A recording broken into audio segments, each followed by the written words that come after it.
সময় নিয়ে, এবং সময় নিয়ে আমরা যে অবহেলা করি তার দু একটা এক্সাম্পল নিয়ে এবং তার যে নেগেটিভ এফেক্ট এর কিছু নিয়ে কথা বলবো আজকে। আশা করি আপনারা এনজয় করবেন। আসসালামু আলাইকুম, আমি মোহাম্মদ আল ফারুক বলছি, ঢাকা, বাংলাদেশ থেকে।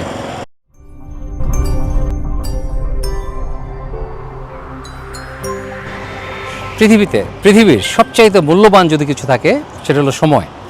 সময় এমন একটা নিয়ামত যা আল্লাহ আমাদেরকে দিয়েছেন, যেটা একবার, যেমন খাবার আপনি আল্লাহ আপনাকে সারা জীবন বারবার খাবেন, কিন্তু সময় যেটা সেকেন্ড, প্রতিটা সেকেন্ড আপনার জীবনে একবার আসে এবং সেটা একবারই, এবং সেটা নির্দিষ্ট করে দেওয়া, এবং এটা আর কখনোই ফিরে আসবে না। অথচ এই সময়কেই আমরা সবচেয়ে বেশি তুচ্ছ তাচ্ছিল্য এবং অবহেলা করি। কয়েকটা উদাহরণ দেই। ধরুন, আমাদের বাংলাদেশে বিশেষ করে ঢাকায় যে ট্রাফিক জ্যাম, এটা আমরা সবাই জানি। তো তারপর যদি কাউকে বলা হয় যে আপনি 2টার সময় মিট করব, তাহলে তার হিসাব করা উচিত যে ট্রাফিক জ্যামে আমার কতক্ষণ লাগতে পারে, সেটা হিসাব করে তারপরেই আপনি আসবেন। আপনার যে 2 ঘন্টা লাগে ট্রাফিক জ্যাম সহ, হতে পারে 15 মিনিটের রাস্তা, কিন্তু হতে পারে মাত্র 10 কিলোমিটার, কিন্তু লাগতে পারে আপনার 5 ঘন্টাও লেগে যেতে পারে। কিন্তু সেটার জন্য আপনার আগে থেকে হিসাব করে বের হতে হবে ঘরে থেকে, যেন আপনি আপনার সেই টাইমটা মেনটেন করতে পারেন। কিন্তু আমরা সেটা করি না। আমরা যখন দেখা হয় তখন বলি আসসালামু আলাইকুম, কেমন আছেন? হঠাৎ দেখা হয়ে গেল একজনের সাথে, ছোটো বেবি এক্সাইটেড হয়ে গেছে। যাই হোক, যেটা বলছিলাম যে কাজে আমাদের সেটা হিসাব করেই তো ঘরতে বের হতে হবে। এখন পৌঁছে যদি বলি যে ভাই দেরি হয়ে গেল ট্রাফিক জ্যামের কারণে, এটা একেবারে কোনো এক্সকিউজ না, কারণ আমরা তো জানি আমাদের ট্রাফিক জ্যামের সমস্যা। কাজে সেটা হিসাব করে তো আমাদেরকে ঘরতে বের হতে হবে। বিশেষ করে আজকাল আমি প্রায় কিন্তু আর কারোর সাথে যখন ব্যক্তিগতভাবে রিকোয়েস্ট করে, ভাই চলেন এক কাপ কফি খাবো, চা খাবো, চলুন দেখা করি, আমি সাধারণত চাই না। কারণ এরকম অনেক হয়েছে যে আমি জানি আমার সকালে একটা কাজ আছে, আমার সকালে হয়তো মতিঝিল আমার কাজ আছে আমার 12টা পর্যন্ত। পরে আমি তাকে বললাম ঠিক আছে আপনি আসেন 2টার সময়। সে বলল হ্যাঁ ঠিক আছে। তা আমি তাড়াহুড়া করে মতিঝিল থেকে ঠিকই 1টার আগে বাসে এসে পৌঁছে গেলাম, কিন্তু দেখা গেল যে সে 2টা বেজে গেছে, কিন্তু সে এখন আসে নাই। 2টা বাজে, 2:30 বাজে। পরে এক সময় কল দিই যে ভাই কী ব্যাপার, আপনি কি বিজি, আসবেন? হ্যাঁ ভাইয়া ট্রাফিক জ্যাম আটকে গেছি। তো আমি আজকাল এই জন্য বেশিরভাগ ক্ষেত্রে আর ব্যক্তিগতভাবে কারোর সাথে দেখা করি না। কারণ আমার আব্বা ছোটোবেলা শিখিয়েছেন, আমার আব্বা আমাকে বাজান বলে ডাকতেন। বলতো বাজান, একটা মানুষকে যদি সম্মান দেখাতে চাও তার সময়কে আগে সম্মান করো, কারণ যদি তার সময়কে সম্মান না করো তাকে অসম্মান করা হলো। এখন এবং তিনি আরও বলেছিলেন যে বাবা যদি বলে 12টা, তার মানে 12টা, 5 মিনিট অথবা 1 মিনিট আগেও না পরেও না। যদি বলে 1টা, তাহলে 1টা, আগেও না পরেও না। কাজে ছোটোবেলা থেকে আমাদেরকে সময়ের উপরে যে একটা সম্মান, সময়ের যে গুরুত্ব, এটা আমার আব্বা আমাদেরকে শিখিয়েছেন। এই ভিডিও কাউকে ব্যক্তিগতভাবে অপমান করার জন্য নয়, কাউকে ব্যক্তিগতভাবে অসম্মান করার জন্য নয়, শুধু একটা সচেতনতা, আমাদের সবাইকে সময় সম্পর্কে সচেতন এবং অন্যের সময়কে যে সম্মান করতে হবে সেটা নিয়ে এই ভিডিও। আশা করি আপনার ব্যক্তিগতভাবে পার্সোনালি নেবেন না এই ব্যাপারটা। এখন সময় এত ইম্পর্টেন্ট, আমরা কিন্তু এর কোনো গুরুত্ব দেই না। আর এটা আমার আসলে একেবারেই মেক সেন্স করে না। পৃথিবীর সব দেশে যেখানে সময়টা এত ইম্পর্টেন্ট, মানুষ সময় নিয়ে এত বেশি কনসার্ন, যে একজনের সময় যতটুকু ভ্যালুয়েবল, আমার সময় যতটুকু ভ্যালুয়েবল, এই যে সমানভাবে ট্রিট করা, এটা আমরা একেবারেই করি না। এবং এটা খুবই দুঃখজনক। আমরা আজকাল এত ইউটিউব দেখি, এত সারা পৃথিবীর সাথে আমাদের যোগাযোগ, কিন্তু আমরা কিন্তু এই সিম্পল একটা ব্যাপার, সিম্পল আসলে খুব ইম্পর্টেন্ট একটা ব্যাপার, একেবারে গুরুত্ব দেই না। আশা করি আমার ভিডিও দেখে আপনারা কিছুটা হলেও সচেতন হবেন এবং মানুষের সময়কে সম্মান করতে শিখবেন।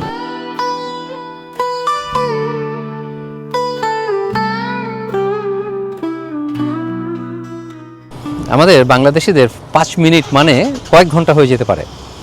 একবার যেমন আরেকটা এক্সাম্পল, আমাকে বলেছে যে ভাইয়া আমি আসবো 2টার সময়, সেখানে 2:30 বাজে। আমি কল দিলাম যে ভাই কত দূর, বলো ভাইয়া 5 মিনিট দূরে আছি। আরও আধা ঘন্টা পার হয়ে যায়, তারপর সে বলে ভাইয়া 5 মিনিট দূরে আছি। এই 5 মিনিট আর যায় না। তো আরেকটা ব্যাপার, বড় ব্যাপার হলো যে আমাদের বিভিন্ন অনুষ্ঠানে যে টাইম দেওয়া হয়, প্লিজ, আমি কিন্তু কারোর নাম বলছি না, কাজে আপনারা অফেন্ডেড হবেন না আশা করি, আর কাউকে অফেন্ড করা আমার উদ্দেশ্য না। ধরেন টাইম দিয়েছে বিয়ের অনুষ্ঠানের অথবা whatever একটা অনুষ্ঠান, সকাল 9টা থেকে সকাল 11টা পর্যন্ত। তো আমি প্ল্যান করলাম ওকে সকাল 11টা পরে যদি শেষ হয়ে যায় তাহলে তো আমি একটা সময় আরেকটা প্রোগ্রাম নিতে পারি। তো তাই করলাম, আবার 2টা প্রোগ্রাম। সেদিন আবার সন্ধ্যার সময় আবার বিয়ের বৌভাত। তো কাজেই 3টা প্রোগ্রাম একদিনে। তো তখন আমি সকাল 9টার সময় হাজির হয়ে গেছি, যে দেখি কেউ আসে নাই, একটা মানুষ নাই। শুধু যারা ফুচকা বানাবে অথবা যারা পিঠা তৈরি করবে সকালে নাস্তার জন্য, তাদের কয়েকজন এসে মাত্র তাদের জিনিসপত্র খোলা শুরু করেছে, গোছানো শুরু করেছে। তো খুব অবাক হয়ে গেছি। এবং দেখা গেলো 11টার দিকে লোকজন আসা শুরু করেছে। আমার তো টাইম 9টা থেকে 11টা, কাজে আমি 11টার সময় 2-1জন যার সাথে দেখা হয়েছে হাই হ্যালো বলে চলে এসেছি। এখন মন খারাপ করলে তো আসলে কিছু করার নেই, আমার তো আরেকটা প্রোগ্রাম আছে। আর না হলে আমি বুঝলাম না তাহলে এইভাবে সময়টা কেন দেয়। পরে চিন্তা ভাবনা করে দেখলাম যে আসলে মানুষের 9টা বললে তারা 11টার আগে কেউ আসবে না, সেটা হিসাব করেই এই সময়টা দেওয়া হয়। ইভেন আমেরিকা তো আমাকে যখন কেউ বলে যে ভাইয়া আপনি সন্ধ্যা 7টায় আসবেন, আমি আমার বউ আমরা 7টার সময় হাজির হয়ে যাই, কিন্তু দেখা গেল যে আমাদের হোস্ট এখনও রেডি হয়নি।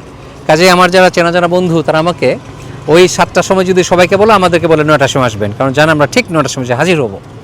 মানুষের টাইম, সময়কে আমাদের অবশ্যই সম্মান করতে হবে। তাকে যদি সম্মান করি অবশ্যই তার সময়কে আমি সম্মান করব।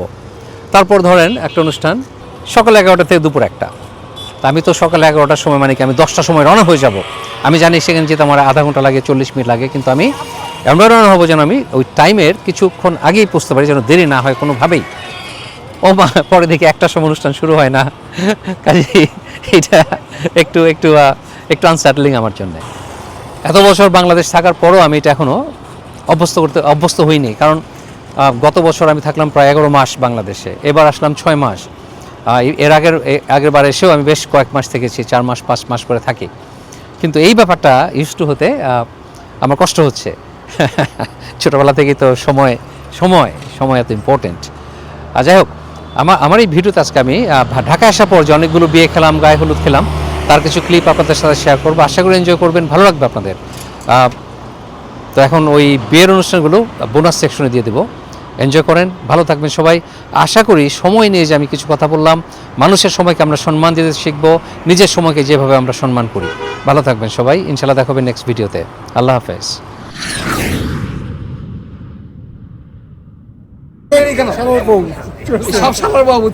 আসসালামু আলাইকুম, কেমন আছেন?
আমি তো চাই না আমরা বন্ধু দেখতেছে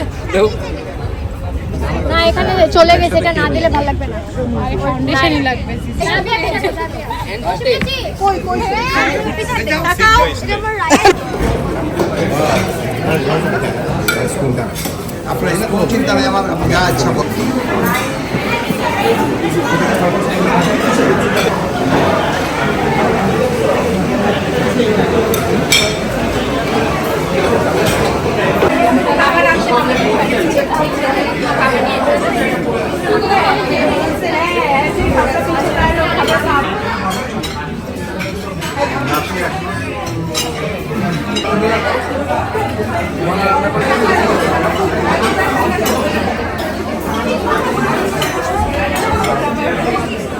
ইমোশনাল হয়ে গেছে।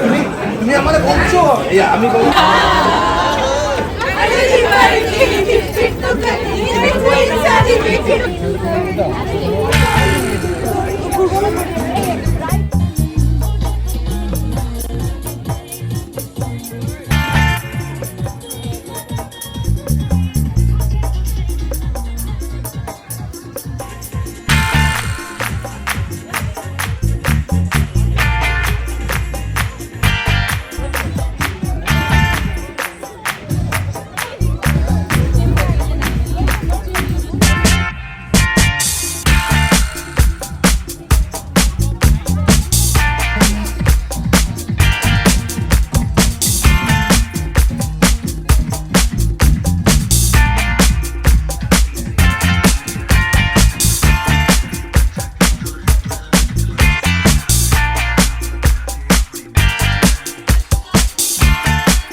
এখানে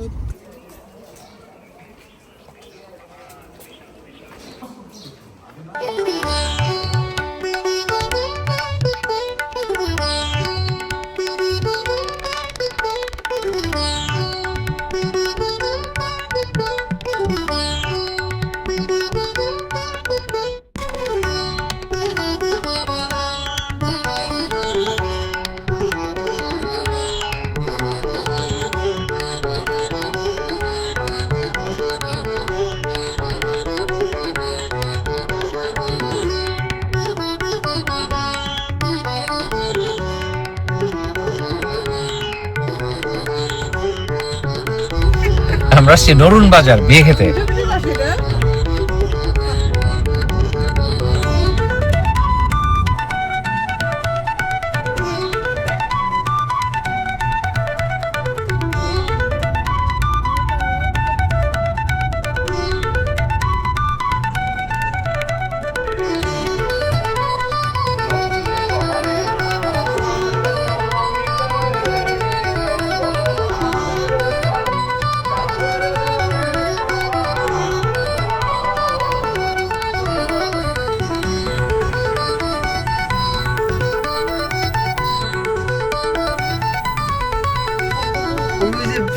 শুক্রবার দিন জুম্মা নামাজের শেষে লাঞ্চ দাওয়া একটু ইনকনভেনিয়েন্ট, বিশেষ করে বিয়ে।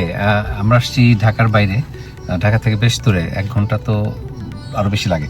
যাই হোক, এখন 3:30 বাজে, আমাদের লাঞ্চ করার কথা এখানে বিয়ে বাড়িতে। নামাজ শেষে কিছু খাওয়া উচিত ছিল মনে হয়।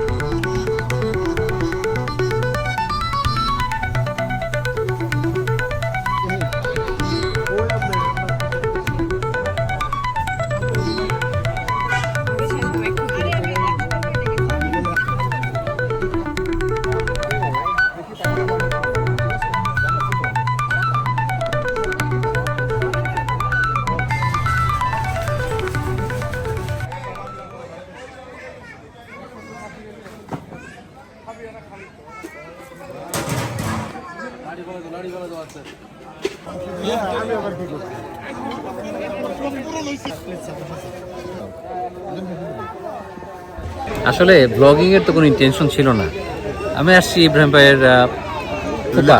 না, আমার হচ্ছে আপনার ওই ফুপু শাশুড়ির মেয়ে, তার ছেলের বিয়ে। আচ্ছা, আত্মীয়র বাসায় আমার বিয়ে ভাইরা, খেতে। আমার ভাইরা ভাইরা। মানে পার্সোনাল ফুফাতো বোনের ছেলের বিয়ে। এখন বিয়ে বাড়ি, তারপর গ্রামের বাড়িতে একেবারে এত সুন্দর রাস্তা যে দেখলাম আসার সময়, লোভ সামলাতে পারলাম না, কিছু শট নিলাম আপনাদের সাথে শেয়ার করার জন্য।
মাংস ভালো নরম।